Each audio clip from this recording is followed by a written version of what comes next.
This episode of the all-new Marvel Roundup is brought to you by Tweaked Audio. To get awesome headphones, go to tweakedaudio.com and use the coupon code SOUTHGATE to get 30% off, free shipping, and a lifetime warranty. Or you can get there through the link on our website, southgatemediagroup.com.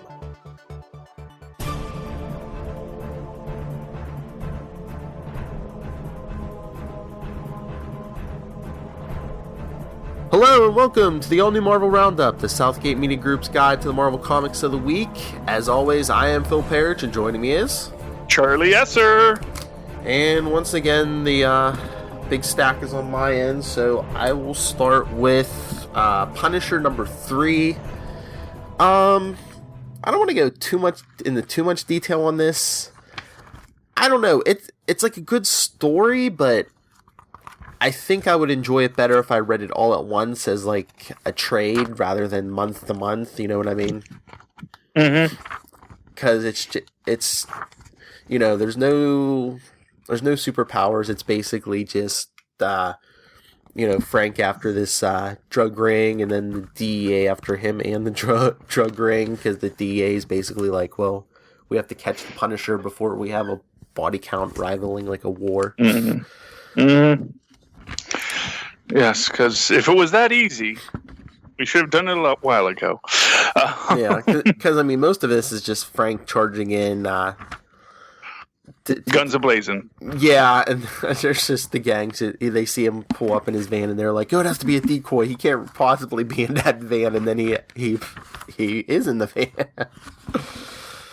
But why don't we just blow up the van just to be safe? I don't know. Well, they were trying, but you know. Uh-huh. But you know. But remember last issue, the leader of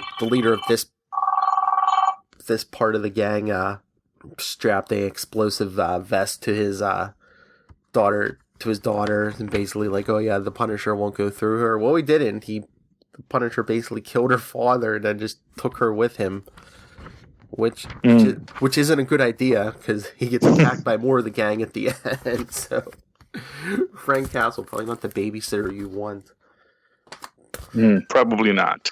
But I mean, it was a good issue. Like I said, I give it a thumbs up. But I would probably recommend reading it. I mean, I don't know. You could read it, give me your opinion, but I think it would be better reading it as a trade. Yeah. You know, all at once, like I said. Yeah, I'm not the biggest fan of the Punisher to start with either, so... I thought you said you read it back in the day. I did, but like I said, I just always feel like the Punisher story, it just sort of peters out, you know, it's just him, kind of, sort of what you're saying, is like, there's no superpowers, and it doesn't even seem like there's some grand mystery to solve or some arc. It's just, okay, I'm going to go in and shoot people, and other people are going to shoot back at me and try to stop me from shooting them, you know?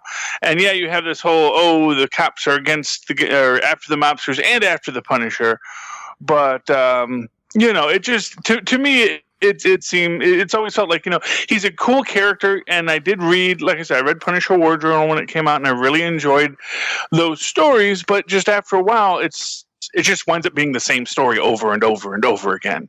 There's not really a lot of growth to the Punisher, you know? Mm-hmm. He just sort of, because there is no growth to the Punisher. He just, I'm the Punisher, gonna go punishing people. And, you know, okay.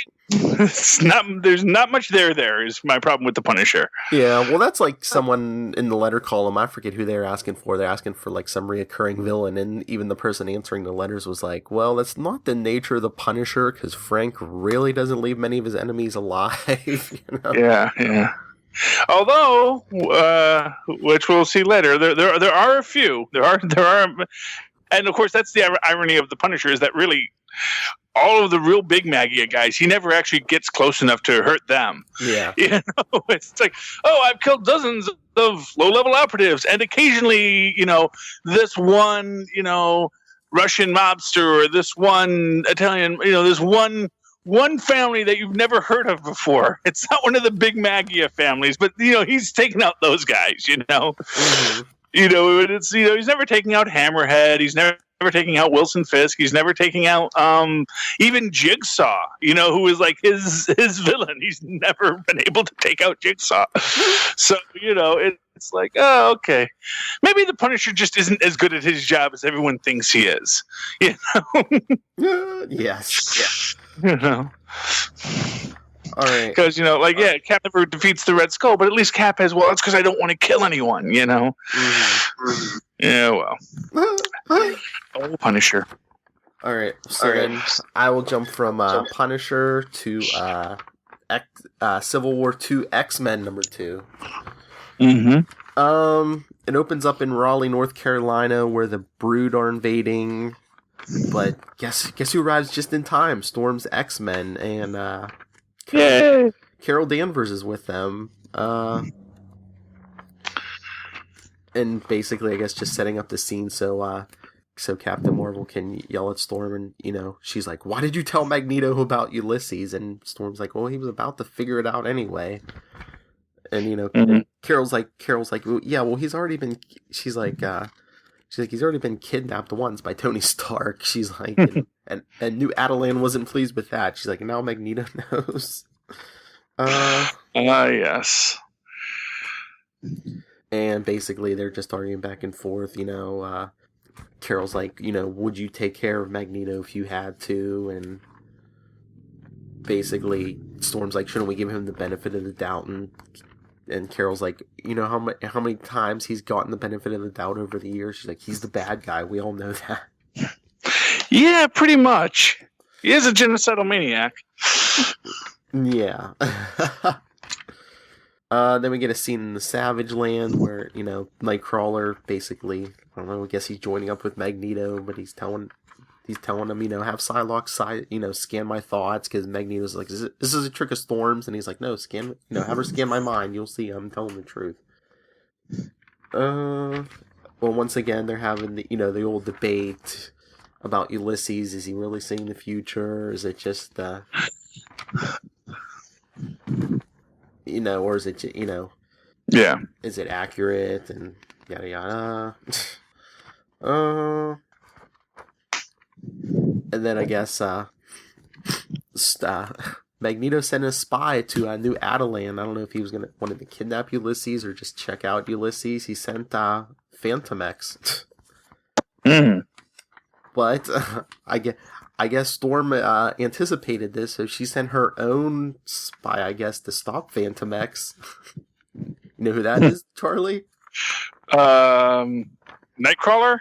No, he's with Magneto now. Remember? No, it's. I didn't know if she knew he was with Magneto, or if maybe he was playing both sides of the coin. Okay, so who'd she send? Gambit. Oh, good old Gambit. So these two the two of them basically duke it out in New Adelan until Gambit knocks him out. Okay. Well, there we go. So he takes him and takes off, and then the issue kind of ends with, I guess Psylocke's kind of disagreeing with Magneto, so she basically steals the jet and takes off. Sabretooth's on the jet, and she's like, are you going to stop me? And he's like, no, and because Sabretooth basically agreeing with Magneto, because Sabretooth said before, he's like, do you know how much hurt someone like this could have stopped it back in the day if they could have predicted what I was going to do, all the killing I was going to do back in the day. Mm-hmm. So Sabretooth's on Storm's side now. Well, he's still there with Magneto, but I don't know. Okay, so they're both finding their way. Okay. Yeah. So basically the issue ends with Psylocke taking off in the jet, and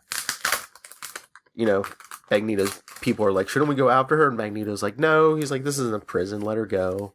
He's like, if she wants to disagree, fine. She's not the only psychic in the world. So, I don't know if he's bringing Emma Frost, probably. It was a good issue. I'll give it a thumbs up, but I wonder if any of this is going to have any lasting effect on the mutant books. Like, is Nightcrawler going to stay on Magneto's side for a while, even in the other books? Or Yeah, probably. Once they catch up, that's always the thing. Is that we always have these.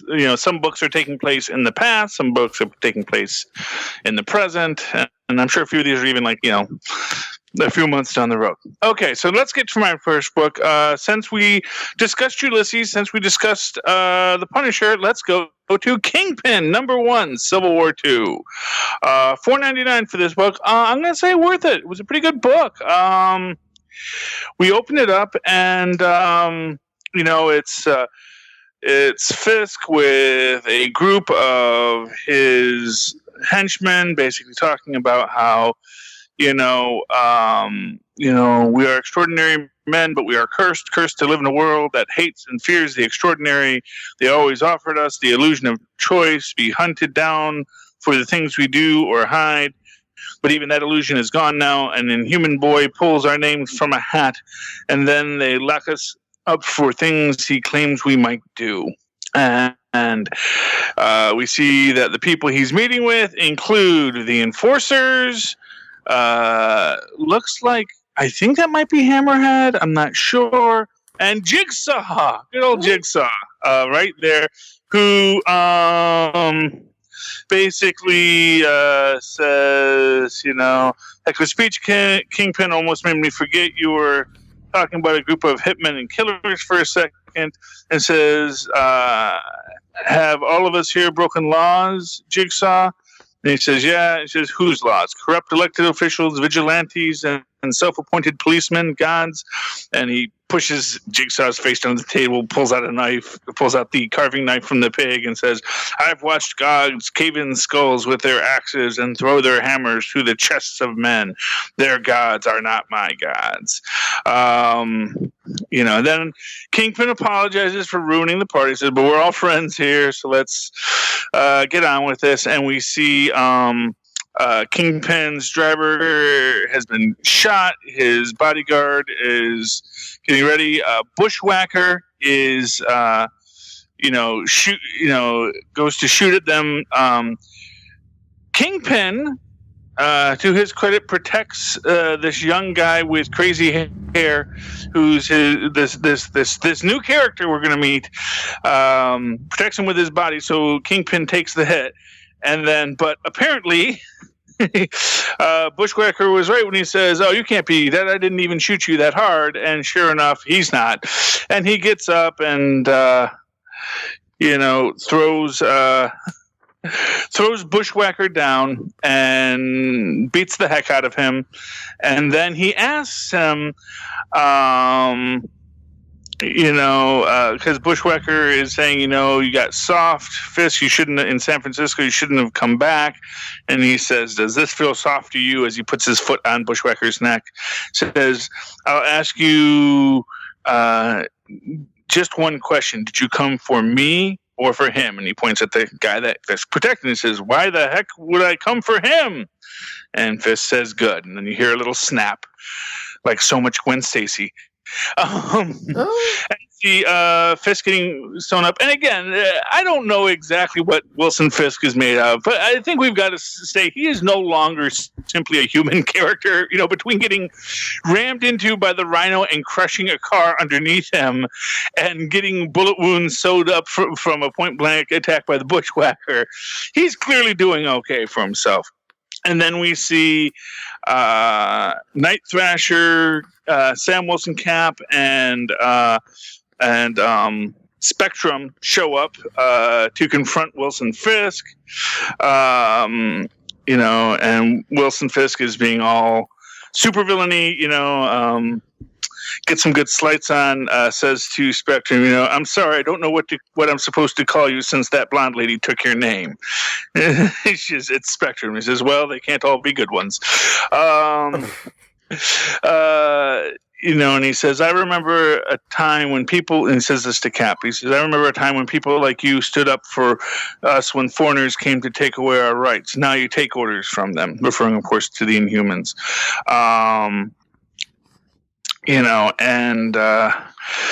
Basically, they're, they don't have anything on Fisk, and he says to them, "You were gone a long time, Fisk. You're going to find out things have changed real soon." And Fisk says, "Oh, Samuel, they've been telling me that since the day I came back." And we see that he's meeting with Madame Mask and the Owl, and they're like, Fisk is like, "I'm coming back. I'm taking back over."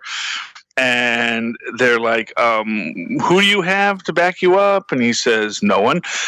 And, of course, then, he's sitting in there, and he has Armando, the coffee shop owner, hold his gun for him, as S.H.I.E.L.D. comes and arrests Madame Mask and Owl as they are leaving. You see Hawkeye come in, being a real jerk, putting like 4 pounds of sugar in his coffee, and and he says, "We don't have anything on you, Fisk, but I'm going to be checking those reports every day for your name. Thanks for buying me the coffee." Then you find out that Armando says, "Women have been disappearing from our," says to Fisk, "I know that the so-called heroes, they don't care about us, but you do." Says, "My sister-in-law Sonia, someone took her. Other young women from the neighborhood as well. These are not families that can go to the police." And he says, Fisk says, "Of course, I understand. Thank you for coming to me, Armand. I will have my people look into this." We see that Fisk is staying in some flea bag, but one of his men does come in and says, "Yeah, he used to be one of our guys, but let's look into the." They go in and they see him taking someone into a warehouse. He says he looks spooked. Why does he look spooked? He knows we're looking for him, doesn't he? And he says, "Impossible. Maybe it's possible." They go in and they realize that he's got people in cages, and he's going to and he tells this guy tells Fisk, I know your rule about trafficking. I never wanted you to find out." And he says, "I found out." He says, "Boss, wait, what about the capes? Turk, if they weren't coming to save these women, they certainly aren't coming to save the scum who took them." Then he says, "It is curious, though. Why haven't they come for you? Janice, right? There is something special about you, isn't there?" And it says, "Captain Marvel and her people, they can't predict what you're going to do, can they?" He says, "No, sir." He says, "Prove it to me. Kill the security guard." And then we get his flashback. He was working with the Black Cat, who is basically annoyed at dealing with him, because he says, "But Black Cat, man, what do I do if like Spider-Man or Daredevil shows up?" He says, "Stop them." He says, "But how?" "I don't know. Shoot them. Yell for help." He says, "Look, just don't touch anything. Don't steal anyone. Don't let anyone steal anything. Don't smoke. That's it." He says, "Okay, but that's the whole job.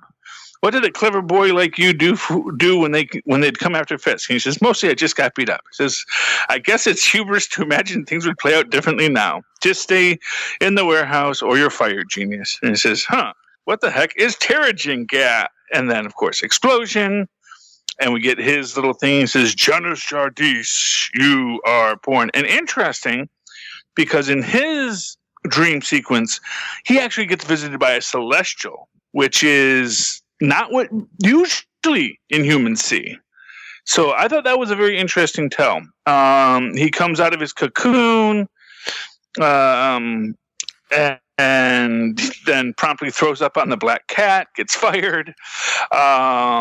He says he doesn't know what's wrong with me. He says, "I've just been sick.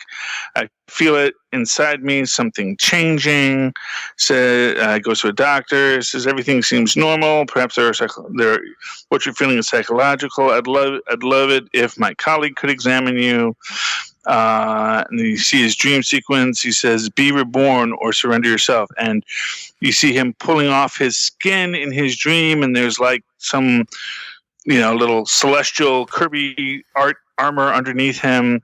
And then, he wakes up. He's with Fancy Dan in a car, because they're both working for the Black Cat. Black Cat is doing some kind of criminal thing. And then all of a sudden the heroes burst in. Everyone's chasing after them. He's trying to get away. The heroes all arrest the bad guys, but not Janice.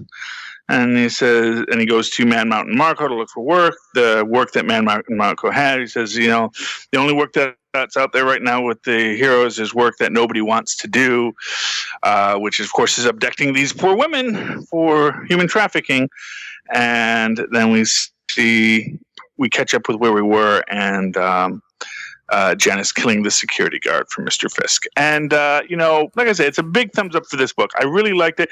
I like how they can depict the Kingpin in a, in no way a heroic fashion, but you definitely get that anti-hero quality of him, where he is a man who lives by his own rules, does his own thing, and feels entitled to do as such. But big thumbs up for Kingpin number 1. And again, like I say, you get this reality that there's this idea among the Inhumans that that there's always a reason for every power, and if you have one being with the power to see the future, you must have another with the power to subvert that, and that is Janice. So, interesting. Okay, next up, Phil. I'm gonna go with Totally Awesome Hulk number 8. Probably my favorite issue of the series so far. Mm-hmm. It starts off. I'm guessing the whole issue is 1 month ago. It's Baja, California. Amadeus and his sister are looking for Banner. They find him on a beach, and he's sick. I guess he said he basically got himself sick to prove to himself that there was no more Hulk in him, because he said this is the first time in years he's been sick. The Hulk's regenerative ability always prevented it. So, yep. So he got cold. Yeah. So he passes out, and then he wakes up. Amadeus and his sister took him to one of his secret bases in the Mojave Desert. It says Banner Secret Base 19B. He's laying in bed. They make him soup, and then Amadeus finds out his sister called Company, which is Jen Walters and Rick Jones.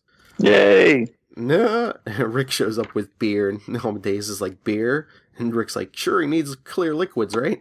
There we go. So then later they're all sitting around playing cards, and Bruce is still in bed on his laptop. He said he's been playing a lot of Minecraft lately. Yeah.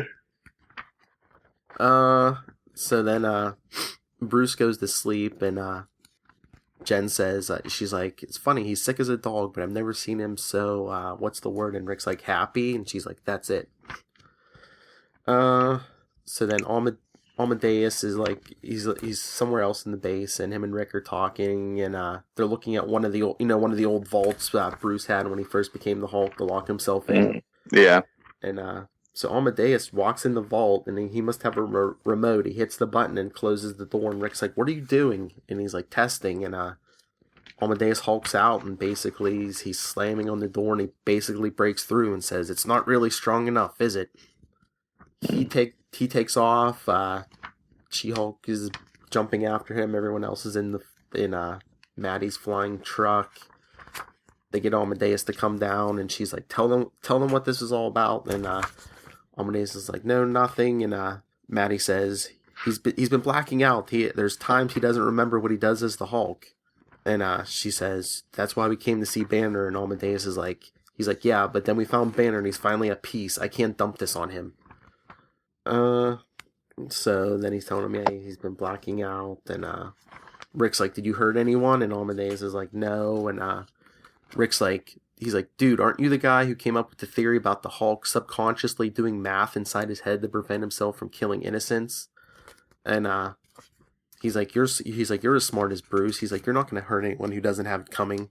And Amadeus is like, well, what if me and the Hulk have different ideas about who deserves it? And Rick's like, dude, you are the Hulk. He said, it's basically like being a drunk person. He's like, your inhibitions go down, but you're not going to hurt anybody you wouldn't hurt before. So then they get back to the cave, and Bruce has been online checking out footage of the new Hulk, and he's like, look at that, a whole new Hulk saving the day. I can really let go now. And Amadeus just seems like apprehensive, and Bruce is like, well, he's like, have you ever killed anyone? And Amadeus is like, no. And Bruce is like, well, here's the thing. He says, when I was 4, I saw my father kill my mother. He said, and years later, I killed him. He says, I didn't mean to, but I did it. He says, I have that kind of anger inside me. He's like, but you have your own problems. Your Hulk will have his own thing. He says, but you're not a monster. He's like, you're not me. Oh. And then Amadeus is basically like, you're not a monster either. Yeah. And then here's the confusing thing. Then I guess Amadeus catches Bruce's cold because they show him start sneezing and blowing his nose. I'm like, I thought as the Hulk he couldn't get sick, but maybe the next time he hulks out, it'll go away. Who knows? Yeah, or maybe it's a virus strong enough to infect a Hulk. I don't know. Who knows? Yeah.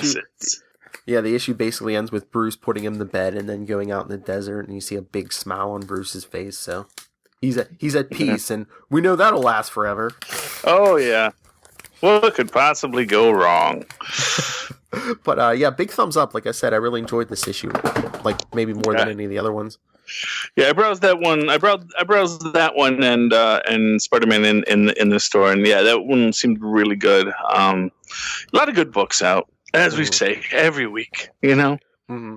All right. Well, then I will jump to Deadpool v Gambit, and as the cover says, the V is for versus.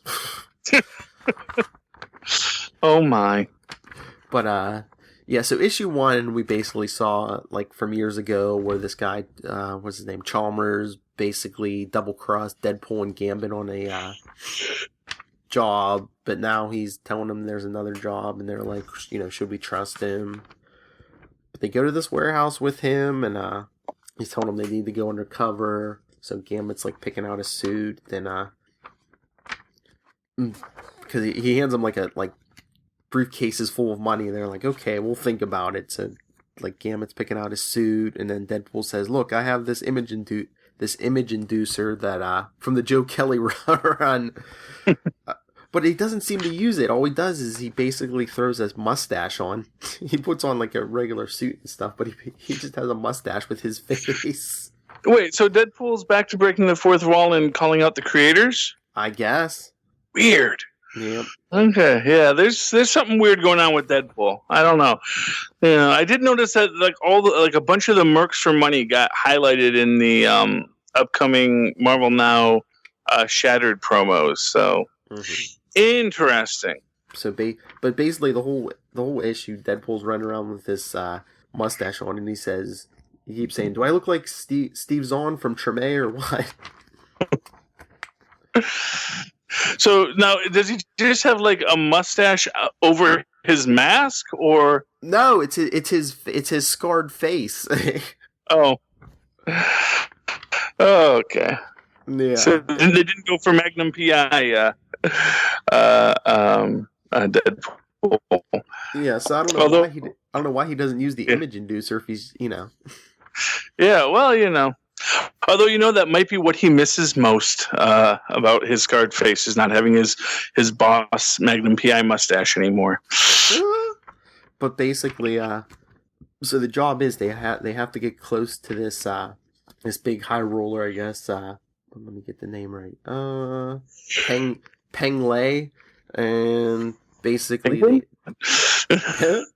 Peng Lei, but they need to get this priceless relic he has, the dragon's tongue that's in a vault of his, but I guess there's a fingerprint lock, so they have to get like all 5 of his fingerprints off of one hand.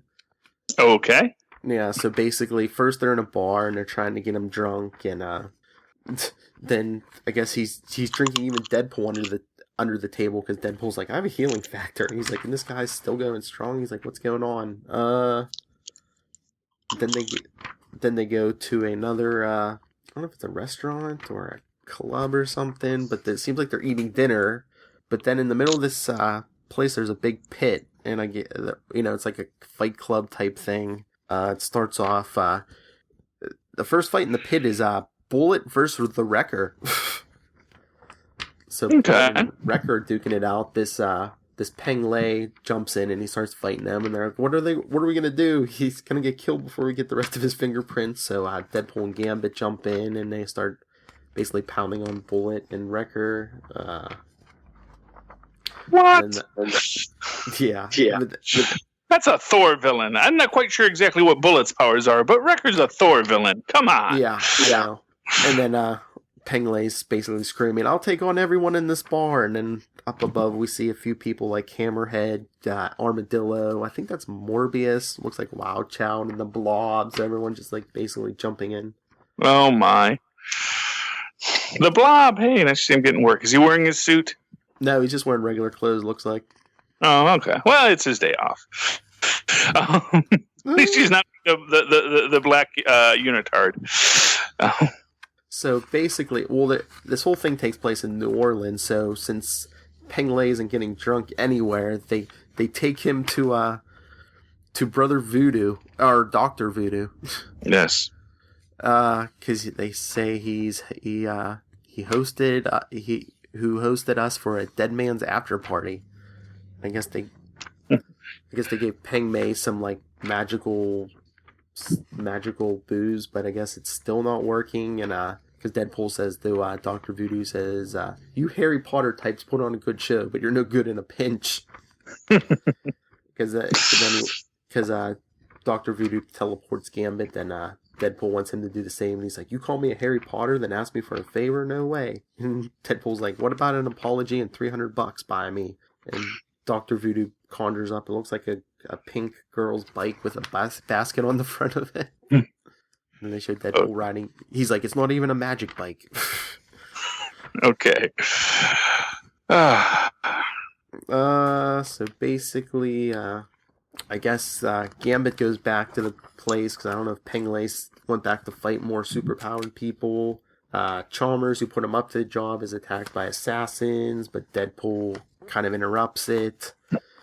And Deadpool asks him, he says he wants the whole story since, he double-crossed them years ago. And Chalmers says, "I have cancer. I basically have minutes left to live." He says, "With that talisman, I could last long enough to make things right with my wife before I go." He's like, "I'll give you millions. I don't care. I'm not going to need it where I'm going." So basically they go to, I guess, Chalmers, I don't know if it's Chalmers' safe house or something. He just gives Deadpool a bunch of money. And then Peng Lei comes in. I guess, I don't know if he figured out what they were trying to do, but the last page, he basically tells Deadpool, "I am not Peng Lei. I am the immortal weapon known as Fat Cobra." Wow. Yeah. He says, "Through enormous skill and blinding speed, I unmanned 100 Shaolin terror priests from Spectacle. I have defeated in battle an army of werewolves. I have bested the champion of Kunlun, the Iron Fist, in Kunlun. My only defeat was at the maw of a great snake dragon, but eventually I overcame it, and only defeat was at my hand." He said, "Its jade tongue is my life's only prize. If you were foolish enough to steal it, you have sealed your fate." He says, say hello to hell from me when you see it, Steve Zahn." It basically ends with Deadpool calling Gambit for help, so. Oh my. Thumbs up. There was a couple points in this issue I was just like, really?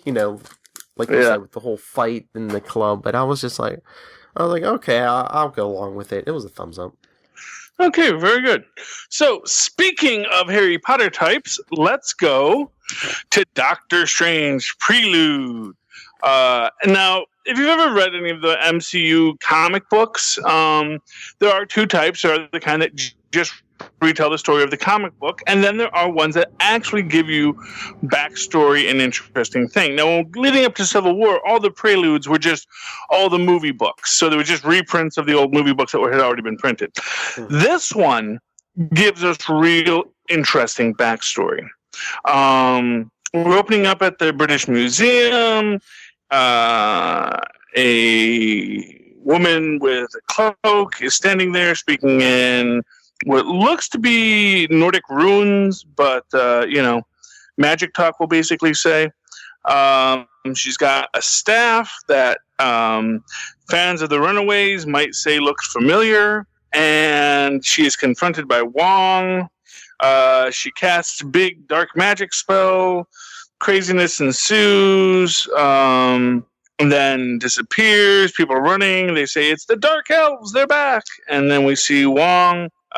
She says, I've been sent from Kamar Taj to better understand the appearance of this relic, which this woman now holds. And even after witnessing it with my own eyes, I don't believe I know any more than before I arrived. Wong, master of the mystic arts. And we see he comes back to Kamar Taj, where he runs into Caecilius, which is Mads Mikkelsen's character, who's being all haughty and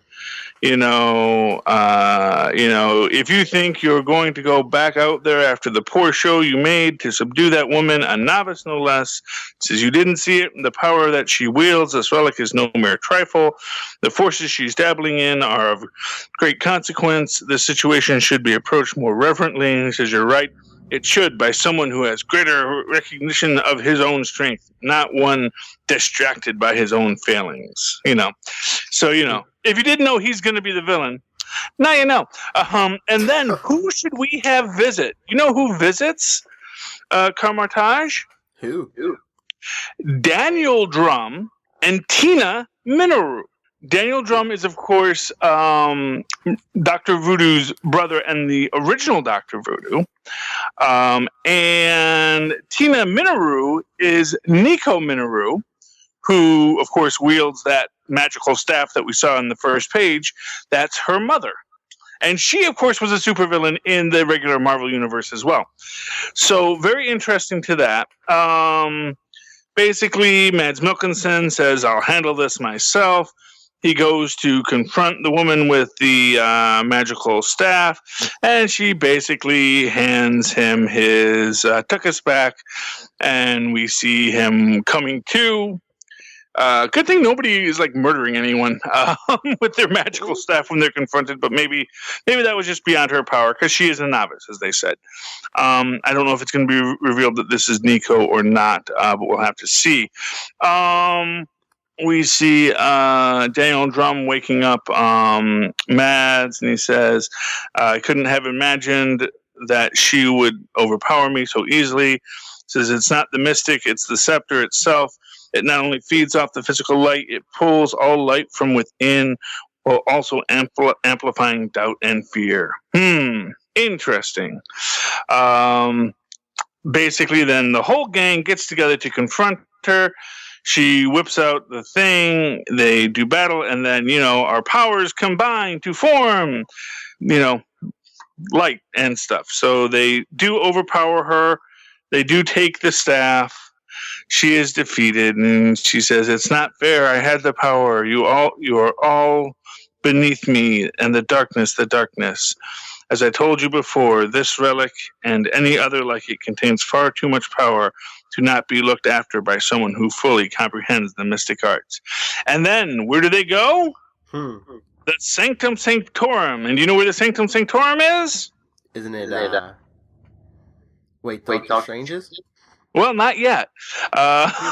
It's in New York City, yes. So, which again makes this very interesting point. I think that they're going to get to when we get to the movie, which is that, yes, Stephen Strange went to Kamar Taj, and there is a mystical school there, but actually the Sanctum Sanctorum is actually in New York, and he didn't actually have to go to Kamar Taj to get mystical power. He just went there on his own, because he just thought, magic won't be in New York, it'll be in some faraway land. And no, magic is all around us. A really fun book. We get some great looks into things. I want to know if Daniel Drum and Tina Minoru are going to be in the film. I'm hoping they are. I'm looking forward to that. It should be interesting because it definitely looks like they are going to be exploring different magical realms and schools and ideas. And next week we get next month we get the Ancient One appears, because it's called, next issue is called The Ancient One. So we're going to get an Ancient One, and maybe we'll get Mordu, who wasn't in this book, and neither is Doctor Strange. So For a book called Doctor Strange, no Doctor Strange. But yeah, thumbs up on the book. I did enjoy it greatly.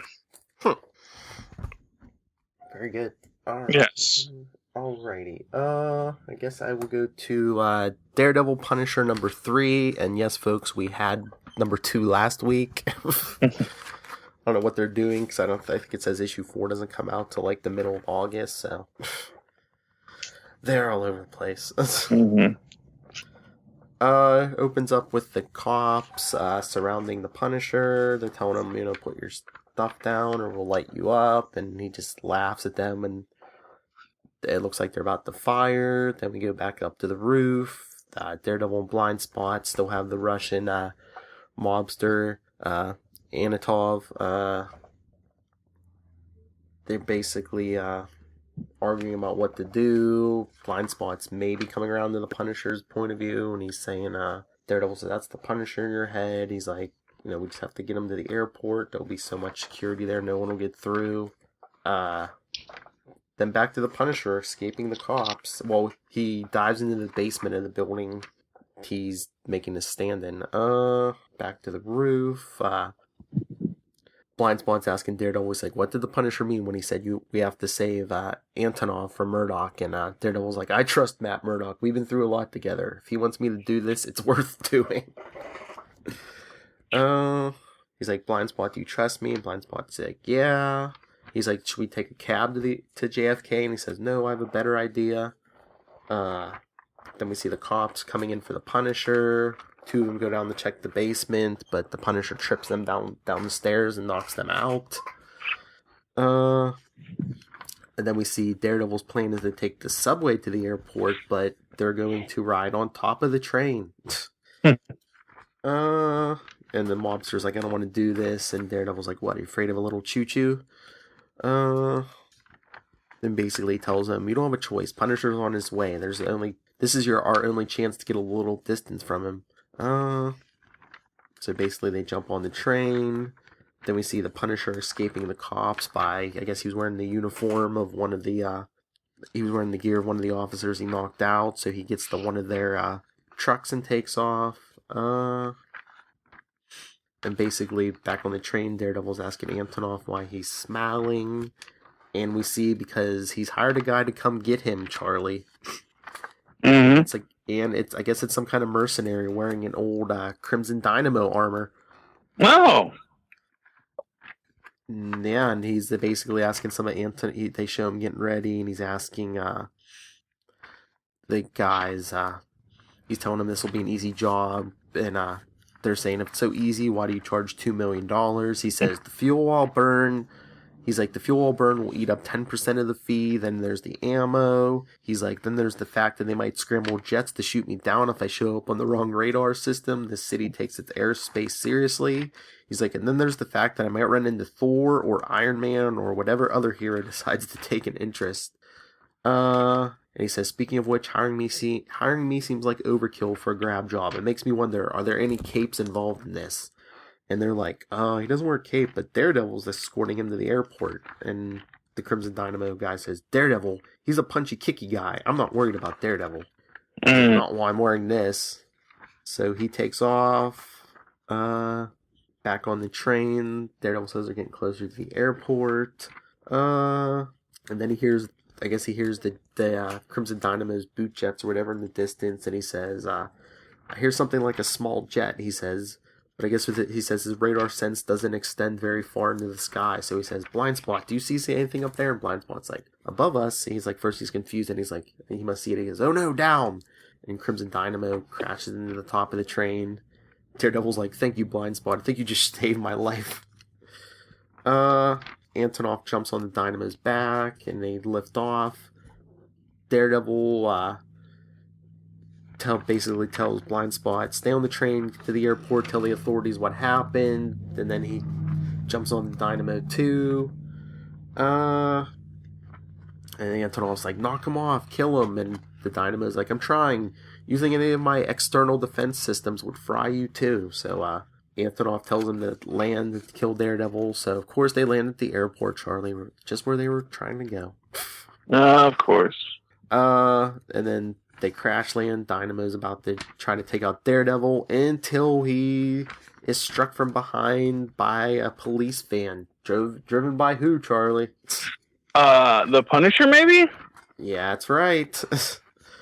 And remember, Crimson Dynamo wasn't worried about Daredevil being involved, but then he's yelling at Antonov, "You didn't tell me the Punisher was involved in this."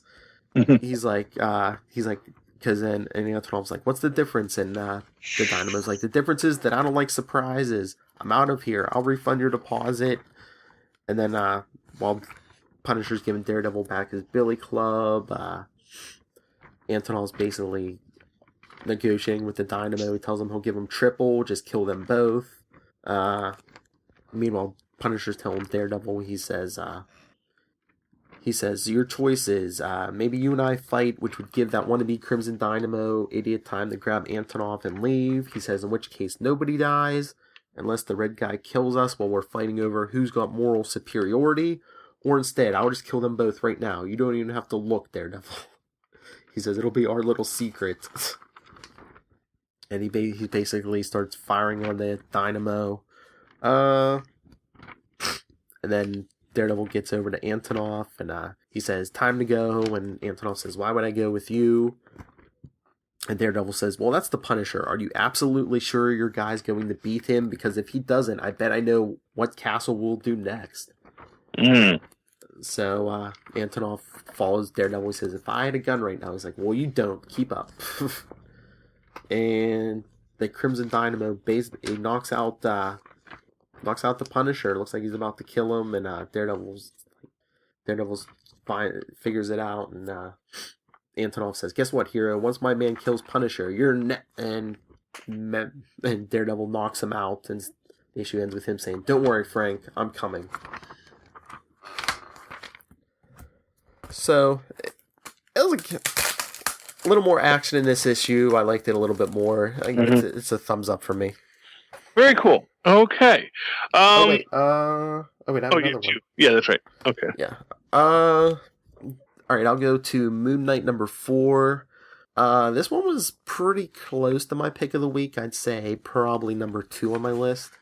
Mm-hmm. And basically it opens up with Moon Knight and his crew outside the asylum. Right off the bat, we see Khonshu talking to him. He says, "Do you see it now? Do you see how it'll end? Not in blood, but in sand. This is the great work of my brother Seth the usurper. He will bury your world and build a new one in his image. He must be stopped. Are you ready?" And Moon Knight's like, "Yes."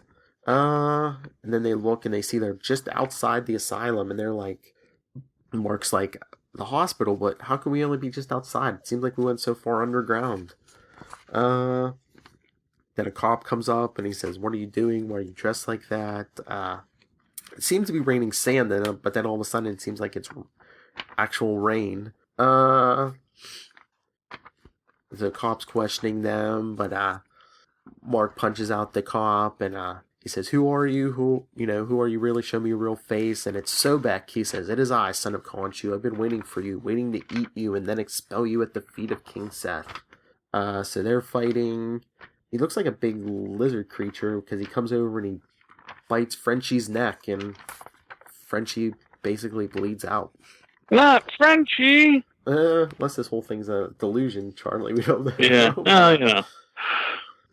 So then Mark takes off his the jacket from his Moon Knight coat, and he covers Frenchie, and him, Gina, and Marlene take off, and then they eventually get to Gina's diner.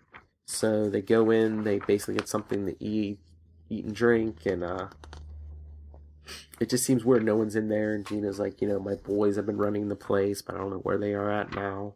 So then Mark goes into the men's room and finds Khonshu sitting on a toilet. Khonshu's like, "What do you think you were doing in here? The end is here. The hourglass fills with sand, and you waste precious time eating pancakes? Tell me, Mark, did I choose poorly? Are you the Moon Knight, or are you just another piece of waste that deserves to be flushed?" And Mark's like, "I just lost 2 of my best friends." And Khonshu's like, "Boo-hoo, you'll need to lose a lot more before this is over." But then Gina's knocking on the door, and because Marlene, who's basically catatonic, is now like awake. She says, the sun is coming up soon. We have to go. She says the further she gets from the hospital, the better she feels. She says, I think it's that pyramid, the big one. The closer we get to it, the clearer my mind is. Can't you feel it? And Mark's like, I feel something, but it's not good. And Gina says she's basically going to stay in the diner. And Mark's like, the sand is rising. He's like, I don't know how long you'll have till the diner's buried. And she's like, if this is going to be my tomb, well, then so be it. Better here than out there. So Mark and Marlene leave. Basically going to the pyramid. And he tells her it's going to be dangerous. And she says, I know that. When has being with you not been dangerous, Mark? And he says, do you remember everything or time before the hospital? And she says, yes, I remember. She says, I remember your alter ego, Stephen Grant, the Playboy, but I also remember you as Moon Knight. And you remember us? And she's like, of course I do, Mark. I loved you. I still do. She says, what I don't remember is how we got in the mental hospital. And she says, do you? And he says, no. He says, maybe the answer's waiting there. So they start climbing the steps. And then Mark gets attacked from behind by a familiar weapon. And he's like, who? He's like, who? And the last page is, who do you think? I'm Moon Knight, you lunatic. And it's someone in like the classic Moon Knight costume who attacked him with one of the one of those moon darts or whatever. Yeah, the throwing irons. Yes. Very cool. So it said this was Welcome to New Egypt Part 4 of 5. So I'm guessing the conclusion is next issue. So thumbs up. Yay! Okay. So from Khonshu to Loki, vote Loki number 2. I'm gonna say this is my pick of the week. I did like this book a lot. We opened up with a political ad of it says, this is Susie. She's 8 years old. She loves her family, baseball, and Carol Danvers. This is Octavio von Bardas, leader of the Latvian terrorist group Doom's Children. He would love to see Susie die. The Democratic and Republican candidates both requested a meeting with von Bardas instead of a drone strike. A meeting via Skype. If the two main candidates are too afraid to stand up to terrorists, what hope do we have against bigger threats from other worlds or dimensions? Loki's fought the Hulk personally on several occasions, and then we get to Loki, and he pounded me into the dirt every time. Haha. But sometimes you have to fight. I'm Loki, but sometimes you just have to fight. I'm Loki, and I approve this message. And then the little girl puts on a Hulk mask and goes, rah, and he says, oh no. Very cute. And then we interview Governor Hitt, who you will remember lost his presidential bill due to embezzlement on a political talk show. And, he says that he thinks the people that are following Loki are crazy, I think they're deranged or bewitched. Or something. I can't see normal Americans voting for this alien. And believe me, he is an alien. He might have a birth certificate, but he's from the moon or Asgard. Yeah, whatever it is. And then we cut to the young reporter lady with Thor at her front door. And he says, what has Loki promised you? Fame? Well, you have it now. Perhaps a cabinet seat? It says he or she at the time didn't actually promise me anything. He says, you're under a spell then, or you lie, as he does. You didn't actually read the article, did you? She says, no. Yeah, see, it's not the kindest thing I've written. My editor must have changed the headline, because remember the headline said, Loki, candidate to get excited about. But at first I thought that he had just totally trashed her article, but instead he actually did publish the article, which Thor says, wow, indeed thou dost burn him. It says, yeah, unfortunately no one reads past the headline. And then, the reporter says to Thor, he used me. I know it didn't matter what I wrote. It all just feeds his fire. Says, can't you just hit him in the head and take him off to Norskott jail? And Thor says, I cannot. I am not welcome in Asgard at this time. And while Loki has his enemies there who surely see him acting out here, Asgard has its own political trouble at the moment. It says, besides, Loki hasn't technically done anything wrong, and I am an Avenger, and we are nervous about political interference. Okay. She hands him. Thor hands her this little door hanger that says, "Holding out for a hero. He's here. Donate to the America the Faithful Fund." And it's basically a flyer for Loki. That then she realizes that. She throws it away, but realizes that Thor handed that to her intentionally and that no other doors had it. Then we hear the I Need a Hero song as Loki floats into an arena full of cheering fans. Yay, everyone loves Loki. He says, they all think you're crazy. They think you're stupid. He says, or at least that's what they tell each other, terrified in their political machine. The halls of power have been built on weak columns of human error, corruption, and greed. Well, humans, the gods have finally gazed upon your palace of dirt, and we have found it lacking. I know you're not crazy. You see the same thing I do, a system that has abandoned you. You work hard, you pay your taxes, you cast your votes, and you're left behind by those in power. And they think you'll stand for it. That's what's crazy. And I'm here to make things sane again. Yay, Loki, make America sane again. We then see the reporter going to the Political Action Fund. She's talking on the cell phone.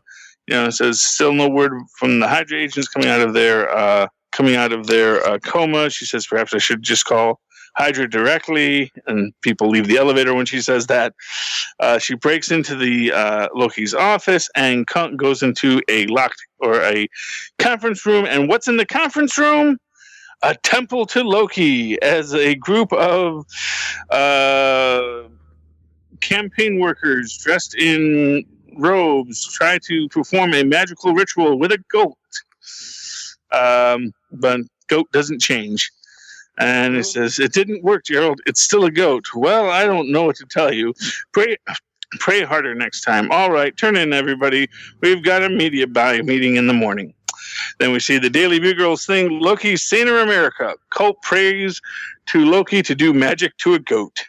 And everyone's having a good laugh. They point out that one of the people in the cult, or in the group, was actually Gerald Kornfeld, a political strategist that has worked for both of them both of the other candidates at different times in their careers.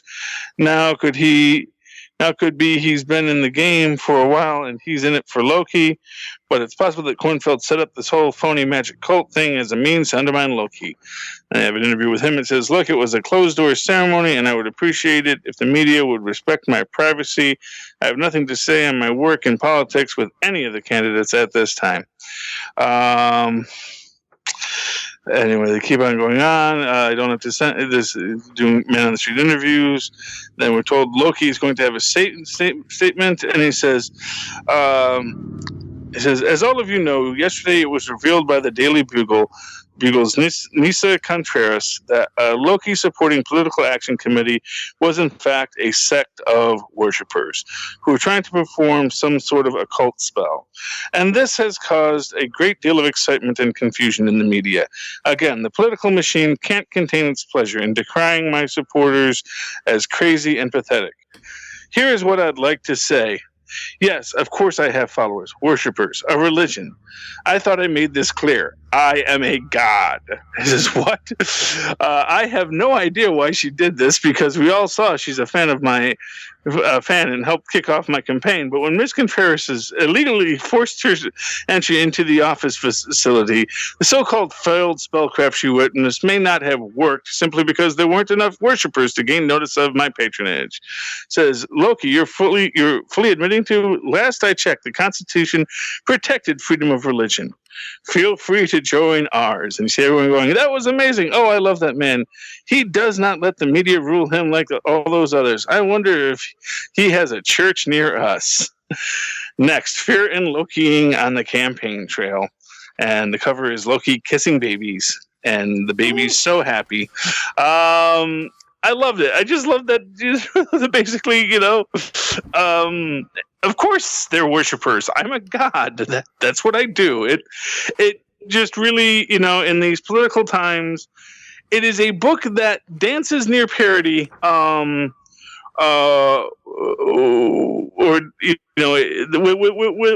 without stumbling into burlesque. I think it's satire of the highest order, and I do enjoy it greatly. And I'm still waiting. And I do find it as an interesting counterpoint when we consider what we had at the road to Civil War and the idea of Rhodey being groomed for the presidency, and now Loki actually running. And I don't know, man. I'm really hoping he wins. Vote Loki. 2016. Okay, and now let's do your books, Phil. That was all right for the week. My last two on my own are both Spider-Man books, so I'll go to Amazing Spider-Man 15.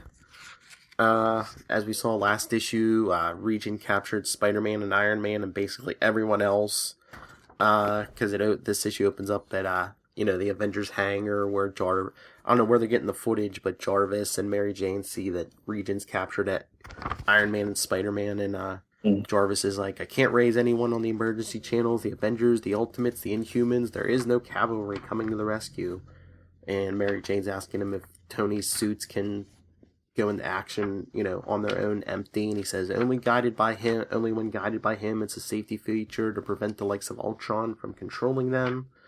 He says, and besides, they're too far away, and Mary Jane says, wait, she says, all the stuff was shipped from the old Avengers Tower, right, is here, and he says, yeah, so she's digging through boxes, and she finds the Iron Spider suit, and she says she once wore, like, a version of Tony's armor. I forgot about this, is from the Spider-Man story, The Other, which was, like, 10, 11 years ago, and she said she had she temporarily had spider powers during Spider Island, so she has experience with both Spider-Man powers and Iron Man tech.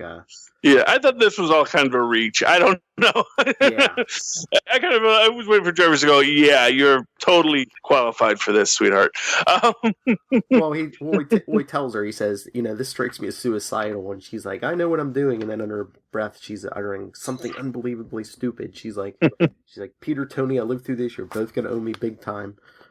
Then they go to Regent. He's flying into the cellar prison with Peter and Tony in force bubbles, and he's telling Stillwell, he says, have stasis tubes standing by for them. They're unconscious but resilient. I don't want any unpleasantness near the machines.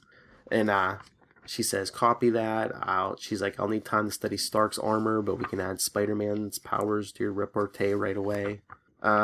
He says, I've never used so many abilities at once. What's it look like? And she goes, I know you were worried that things couldn't be better. Your life signs are stable. The equipment's all working fine. She's like, our biggest concern is running out of tubes. And he's like, I thought I told you to build more. And she's like, I did. She's like, but you've been on a tear lately, and we're using tubes for non-powered people like Harry Osborn and Betty Brant. Mm-hmm. She said, I know you don't want to kill civilians, but we need the space.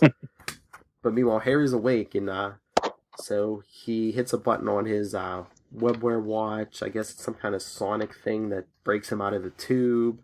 And then as the guards are chasing him, he calls Peter on his, so that wakes him up. So Peter starts punching the force bubble he's in, and Regent says, did you actually think you could punch your way out of a construct shaped by my mind? And Peter says, nope, but since one of your powers is spider sense, I wanted to distract you from that. And Mary Jane comes flying in and hits him in the iron spider armor. So that frees them, and Peter starts attacking Regent, and he doesn't know who's in the suit until she calls him Tiger, and he's like, this is the nuttiest thing you've done. And she's like, excuse me, if I hadn't done this, you and Tony would be dead now. And as they're fighting Regent, Peter and Mary Jane and Regent all kind of comment on, like, do you have a weird feeling? Yeah, like, this has happened before, but something's different. Which I'm guessing, I don't know, Civil War. Yeah, I'm guessing that. Yeah. Yes. They have memories of Secret Wars? Dun dun dun. Well, I guess it's like a deja vu feeling, but yeah. So then Tony comes in and starts strafing Regent with like missiles and stuff, and they both tell Peter to go after Harry. He needs help, and Peter's like, but you, and Mary Jane's like, I can handle this. She's like, especially with Tony here. She's like, go get Harry. And so he throws her some web cartridges, because he says the web cartridges in that suit are probably past their expiration date. So Peter dives into the prison, and then basically Tony and Mary Jane are fighting Regent, and they're like, "Real?"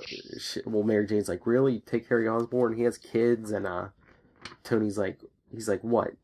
Well, Regent says he has a mission, and Tony's like, "What? To save the world from people with powers?" He's like, "Can someone smart enough to build that suit really be so dumb?" He's like, "Mutants are born every day. New Inhumans show up all the time. Then there's magic, aliens, cosmic Takochis." He's like, "You're going to lock up every superpowered person on the planet?" And Mary Jane's like, "Yeah, well, what about people without powers? You're going to ban bow and arrows, armor?" She's like, "But you're okay with all that stuff? But you're okay with all that stuff because you're special?" And he's like, "Enough. I will save this world from the likes of you, even if I have to kill all of you to do it." Then in the prison, Peter decks the guards, so he helps Harry escape the guards. And then he busts one of the tubes and frees Miles Morales. He's like, for breaking some stuff, so they just start breaking tubes because up above, Regent's like, "What's going on? I'm losing power." And Stillwell's like, several tanks just went offline. But Regent still, he rips the arms off the back of the Iron Spider armor. Stillwell's she's gonna try to take out Peter, but then Miles like Venom blasts her from behind, and he says, guess they don't like it much when they get sucker punched." So then Regent's losing all his powers, but he says, "See, Stark, I've learned from your mistakes. Without your armor, you're less than nothing, but I don't depend on mine. I make sure to alter my body and still power more than enough to end the like of you two." And then boom, the ceiling, basically there's like this big hole in the ceiling, and then all of a sudden basically Peter and everyone who's in the tank surround Regent. Peter says, "Say hello to my amazing friends. We could do this the quiet way or the noisy way, your call, but it all ends up with you in the same place." And they basically lock him in the prison where he had everyone else. And Peter says, "Locked up in his own prison, is that safe? He did build it." And Tony says, "There'll be people standing guard the whole time until we get something more permanent." And Tony's like, "I'm more concerned with how many bad guys he shoved in tanks who will now get out by claiming abuse." Well, fair enough. And they're basically talking about how Regent led his life's mission, become an obsession and stuff. And Tony's like, "Yeah, like your boss Peter." And Spider-Man's like, "Yeah, I've known Peter for a long time. He's great at keeping his eye on the ball, but he's put certain aspects of his life ahead of others lately." And he says he only realized he lost MJ after she had moved on. He's like, "You better not make the same mistake." And Tony's like, "No, probably. I messed that up. It won't be because I took her for granted. Not this time." Yeah, and then they're talking to Miles, and Tony's like, "Speaking of mistakes, if Webbs and I hadn't been acting like spoiled kids while you got captured, we might have stopped Roman earlier. I'm sorry." And Peter's like, "Yeah, one of the things we need to learn is about when superheroes fight, nothing good comes of it." And Miles is like, "Yeah, that might be something the next generation has to fix." Yep. Which we'll talk about in super connectivity. Yeah, and then Peter's like telling Miles, he's like, "We tried to cover with your parents, but they're probably still freaking out." And Miles says, "My dad knows. He has an internet alert set up for any mention of me." He's like, "Could we post a selfie?" So they take a selfie. And then Tony's asking Mary Jane, "What should I call you?" And she takes off her mask, and she's like, "Hey, how about Mary Jane?" And Peter says, "Hey, your secret identity." And Tony goes, "Those went out with Dallop." So then the end of the issue, we see Peter talking to someone on the phone, and then him and Mary Jane, like in their separate apartments, like getting dressed. So I guess they're trying to fool us into thinking they're going out on a date, but Fools. Mary Jane just basically has a drink with Tony and Jarvis, and basically Mary Jane's asked, saying, "Oh, this is a good time to ask for a raise." She goes, "How does $1 million sound?" And Tony says, "Done. I'll just deduct it from the millions of damage you did to my Iron Spider suit." Wah, wah. But then, basically, I guess, Peter goes to the Coffee Bean. I don't know if he bought out the whole place for the night or whatever, because Aunt May and all his friends are there, so looks like they're having a big party. He introduces Aunt May to Bobby Morris, and Aunt May's like, "Lovely, she's not wearing a wedding ring." And Mockingbird says, "I am about due for another ex-husband." Oh, yes. So yeah, he's talking to Betty Brant and Robbie Robertson. Then he's talking to he's over with J. Jonah Jameson and Glory Grant, and Jonah's saying, "Of course, in our day, the Daily Bugle had a real budget for investigative journalism. Remember, Glory?" And she says, "Oh, sure. And you had to walk a mile through the snow to write a Spider-Man Menace article." But then things take a turn for the worse, Charlie, because not Aunt May like last issue, but this issue, J. Jonah Jameson Sr. starts coughing up blood and he passes out and hits the floor. Dun, dun, dun. Yeah. Yes. The issue ends with Peter yelling, "Call 911," and Aunt May saying, "Jay, someone help my husband." Oh, no. Yeah. So are Aunt May and J. Jonah Jameson Sr. Actually mutants, and they have the impacts now? Would explain their exceptionally long lives. That would be interesting. Yeah, well, of course I'm a mutant, dearie. I've been a mutant the whole time. We just didn't talk about it much in my day. I think I've survived this long. It was a good issue. I give it a thumbs up. It's very good. Okay, and is that all the books, or no? I have one last one on my. And then we got two more. Oh boy! Yes. Spider-Man 2099 number 12. Yay! It starts off in the present because Miguel, who's in 2099, has Lila send a message to Roberta. She tells her assemble, so now she's Captain America. She's like, go down to Miguel's private lab. Once you're there, I'll tell you what to do next. So she goes down there, and then back in 2099, Miguel's trying to work out a plan to save the Goblin, who's actually Father Jennifer, because he's like, I fought the Goblin for a while. He's like, how can it be Father Jennifer? And they're basically like, the answer is complicated and confusing, and we don't have time. So him and what's the name of his brother's girlfriend? I forget her name. Plus she's wearing that armor and she goes by a different name. But basically, they tell him that the whole attack that destroyed New York was from it was the terrorist group, the Fist. The ones he's been tracking down. So no, he really hasn't. He says they killed countless people, and they said, they sent me here in the first place. I'm gonna take them down, a lot of them. So they head towards Alchemax, where they have the rest of the Sinister Six has Goblin imprisoned. The Vulture takes off to fight Spider-Man, but meanwhile he sees a ton of Spider-Men coming at him. They're all holograms, and he's like, oh wait, sure, this is all a trick. None of them are the real Spider-Man, until the real Spider-Man comes up and decks him.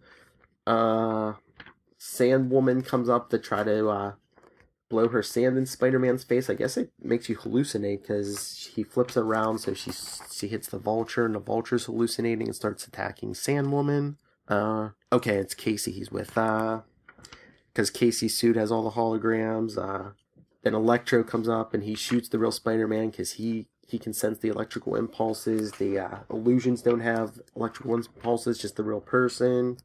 But they're fighting, and Miguel says, well, at least Electro's not human, so I don't have to feel guilty about this. And he starts ripping into Electro, like ripping him apart. And then the Dr. Octopus and Venom are standing there with the Goblin, and she's like, you made a mistake when you took my mask. And they're like, oh yeah, what was the mistake? And she's like, you should have taken my gloves. And she zaps Venom off the roof with her Goblin Blast.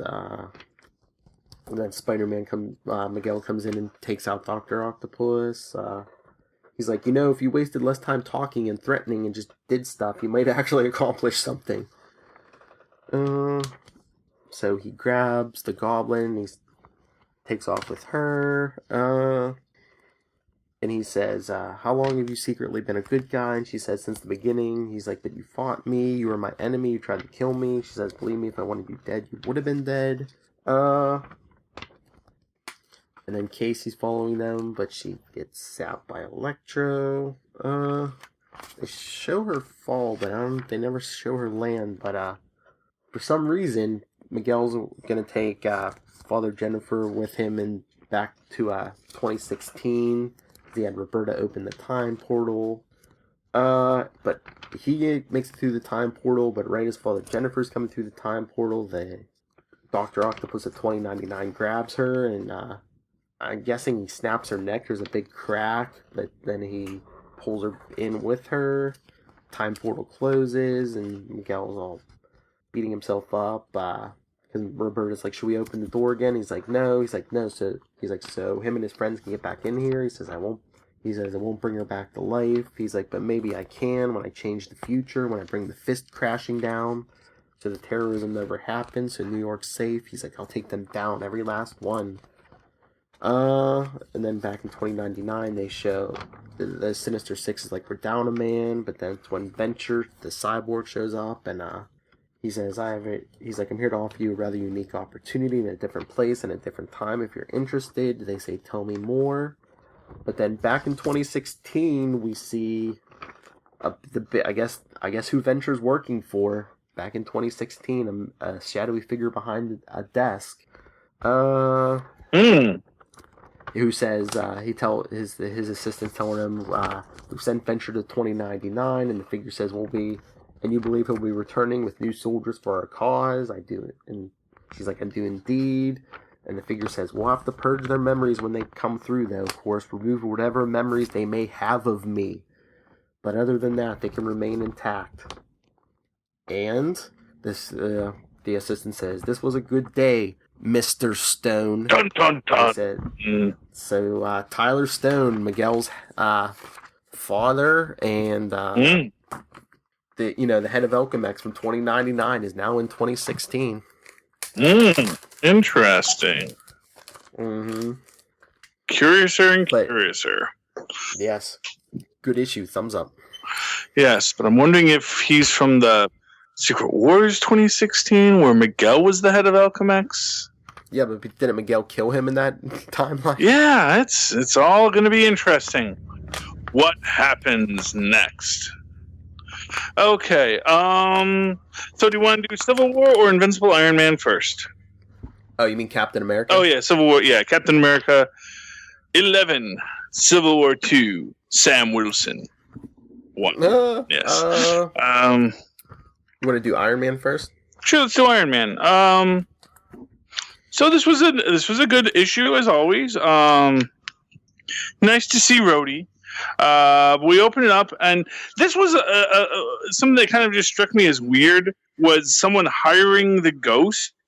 It's like, recently, the way the Ghost has been depicted, that's a very different take on the Ghost. He's been this sort of conspiracy theorist, really, radical nut job. The idea of someone hiring him to break into Tony Stark's stuff is, he's not above it. He did it for...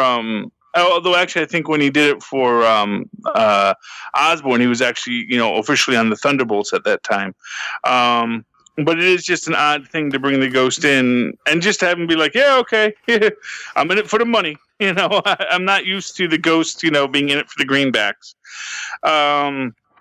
And Friday's there to try and stop them, and they're like, we do not allow an AI to run this company. And then when they break into Tony's armory, who is there? Mary Jane Watson. Yes. Face it, Tiger. You should not have broke into Tony Stark's lab. And could her skirt be any shorter? I don't know. Basically, the guy doesn't believe that she's a real person, and it's like, yes, of course I am real, and that's all it took, was that, okay, there's actually a living human being as the executive administrator. So, curses foiled again, I guess, sure. Meanwhile, out in New Mexico State Penitentiary, some convicts are escaping, and they should run into... what is her real name? Riri Williams. Riri Williams, or as we'll hear in Superconnectivity, the new Iron Man. Da-da-da! and she tosses the truck, probably kills a couple guys. Yeah, probably definitely killed those guys. Just saying. And then she takes off her armor for some reason. And they say, hands over your head. And it says, on your head, what did you just do? It says, I'm one of the good guys. I was just flying by. That was my first superhero thing. I'll do better next time. Oh, famous last words. Meanwhile, in Osaka, Japan, we have James Rhodes flying around. And then you hear the voices saying he is here. The American War Machine is back. Colonel James Rhodes. You must know something. He is not the only one.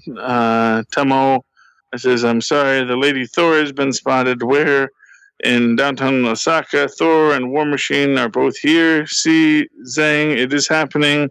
They're looking for Stark. They're looking for us in retaliation for Stark.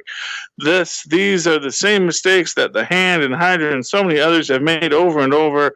Sloppy mistakes that bring the American Avengers right to our doorstep. We were painfully unsuccessful in hunting down James Rhodes before he escaped our country. We couldn't get near that gallivanting Spider-Man. And now the community of Avengers knows of us. They know we are here. They know. We lost our most valued asset, anonymity. All of this because of that damned Madam Masked. What now, Tomoyo? I can have the biohack ninjas power down and drop out of sight until this all blows over. And when word gets out that we hid from the American heroes, I think right now survival trumps egos. Where is our new recruit? Where is our ex-SHIELD agent Franco? Have we heard from him? Not since you sent him to track down James Rhodes for us. Well, that is hardly necessary now. You can take him. You can take him. You know who? The American War Machine, maybe, but Thor is another situation entirely. What say you, tomorrow? Let's surprise them before they surprise us.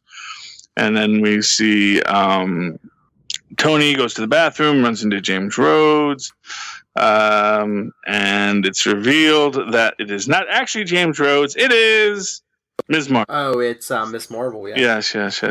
Which, I don't know if she got unstable molecules or if she's just shape-shifting her clothes now and is actually technically always naked. I don't know. I'm going to hope Tony hooked her up with some unstable molecules. And that's actually pretty cool. That's the first time we've really seen her do a full facial shapeshift. So that's interesting. Going all Mystique with her. She calls in that she has Tony, and then out drops, the Avengers and S.H.I.E.L.D. attacking the ninjas, and James says they caught the bad guy, and Tony says that's the wrong bad guy. That's not, that's the other one, that's Zhang, not Tomoyo. Tomoyo's right-hand lady person. You got the wrong Asian woman. It says, to be fair, when we fought her, it was dark. It was also weak. It says, no one is accusing you of being racist. Because, all young Asian girls look alike, I guess. But they say, but did anyone out me as Agent Franco yet? And says, good. And they throw Franco in with Zhang. And then they say she could be anywhere, but what these American monsters of S.H.I.E.L.D. don't know is she is so much more than she lets on, so much more. And if she surfaces, when she surfaces, that will be the end of them. Bum, bum, bum. Oh, and another scene. Let's see here. Says you were a superhero in a titan industry. You were using this as an excuse to hide from your life, meaning that this little adventure was Tony just trying to hide from all the things he had to do. Says, I love you, but that was kind of mean. Says, I love you too, but it was kind of true. It was. Says, you have to go back to your life and tell everyone you're still alive. S.H.I.E.L.D. is already putting together one of their fancy deep cover teams to go find this new inhuman threat. What if this techno golem shows up on my front door? She won't. You don't know that. She says, sure I do, because now she knows what happens when you mess with my friends. Aww. That is so tragically sad. He says, oh, you, hey, Friday, missed me? He says, oh, hey, I know that voice. Give me a hint. Could you get Dr. Amara on the phone and see if she still likes me? Sure. Hey, did you know there's a teenager flying around the country in new advanced armor tech? What? And next issue, Civil War 2 begins. Hydra Cap and Tony together at last. Oh boy. So I guess next week we find out that Rhodes is dead. Aww. Okay, thumbs up for me. What did you think, Phil? Oh yeah, big thumbs up. I love that line at the end about the teenager with the tech. It's like, okay. No, I didn't know that. Yes, but now we see, I get the feeling Tony's giving up the armor, I think he's like, I'm getting too old for this stuff. I just wonder how Civil War 2 is going to end, if he gives it up willingly, or if he's in prison, or if he's missing, presumed dead. Well, this is one thing that I want to talk about when we get to super connectivity.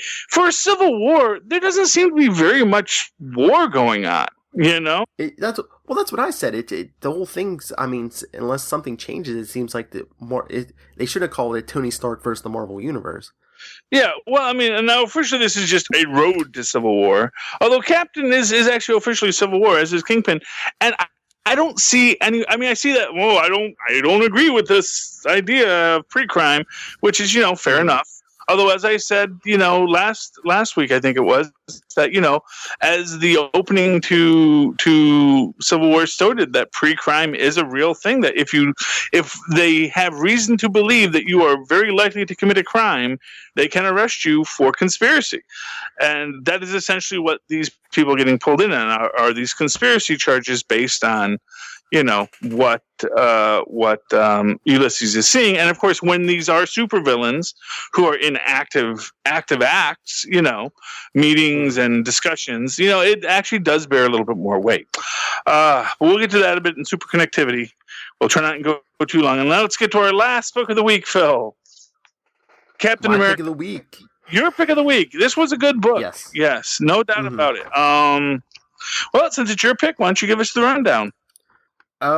Basically, we get it opens up with a summary of Civil War so far from Sam's point of view, and then the Americops. Did they always look like Cobra Commander?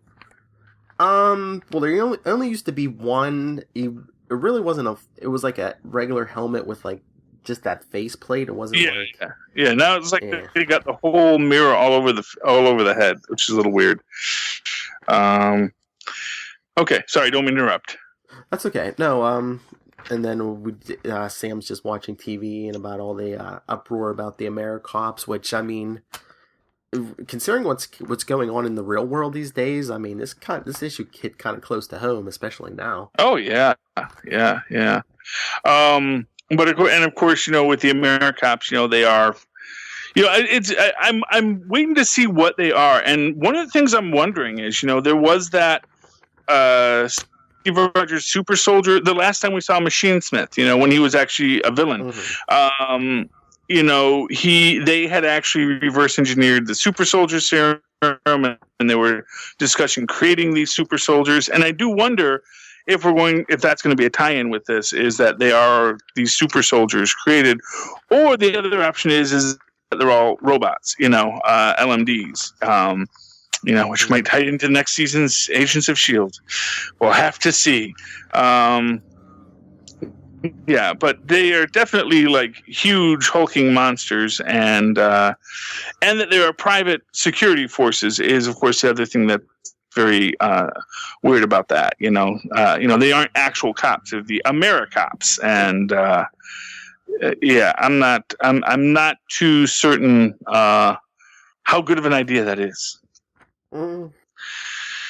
Yes, but then we get basically everyone's having their fight. They're talking fights. It looks like Tony and Sam are fighting the biohack ninjas, and Carol and Sam are fighting the Chitauri, and they're both going back and forth about what is this a good idea? Is this a bad idea? Yada yada yada, and then Dennis sets up a camera so that Sam can address the nation. Yeah, right before that, I think my favorite line of the issue, when Sam's telling Carol he agrees with Tony more than her. He's like, when he says, "I do hate being on his side." Yes. It is.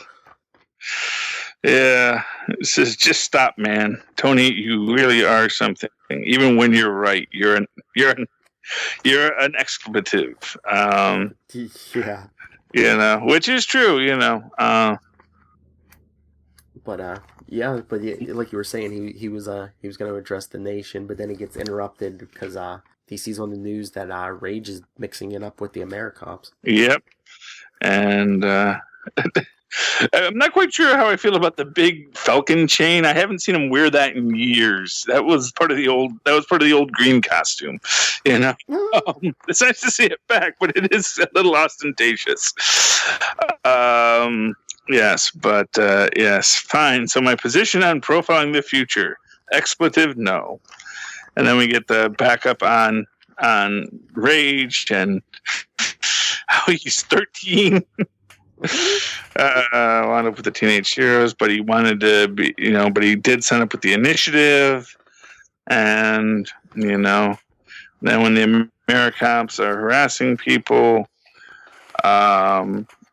he starts a riot, and so Falcon and Sam come in.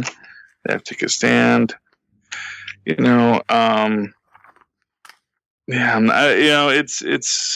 interesting.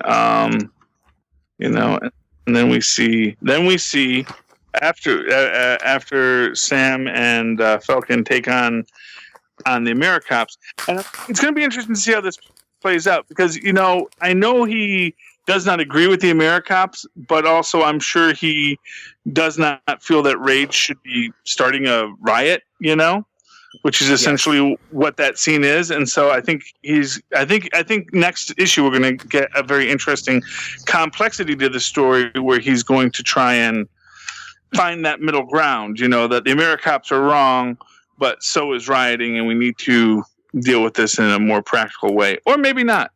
And that takes us to...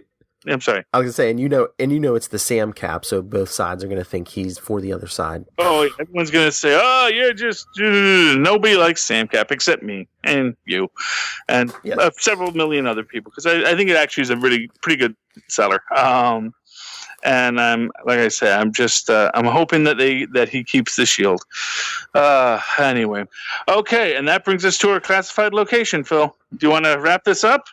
Oh, my favorite